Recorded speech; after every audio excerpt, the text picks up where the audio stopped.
বিকেলে ঘুম থেকে উঠেই হঠাৎ করে মাম্বুর বায়না হলো যে পার্কে যাবে। তো যা বলা তাই করা, চলে আসলাম এডেন পার্কে।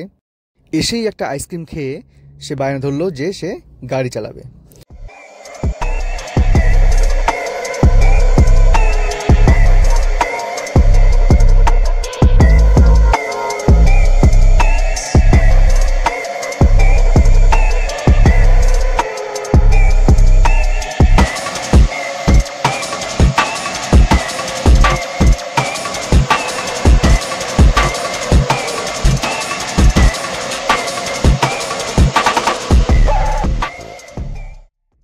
এইরকম বিভিন্ন ঘুরতে যাওয়ার ভিডিও এবং লাইফস্টাইল সংক্রান্ত ভিডিও দেখার জন্য চ্যানেলটিকে অবশ্যই সাবস্ক্রাইব করে দেবেন এবং ভিডিওগুলো ভালো লাগলে অবশ্যই লাইক এবং শেয়ার করতে একদম ভুলবেন না।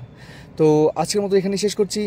মাম্বুর মজা করাও শেষ, এখন আমরা চলে যাচ্ছি বাড়ি।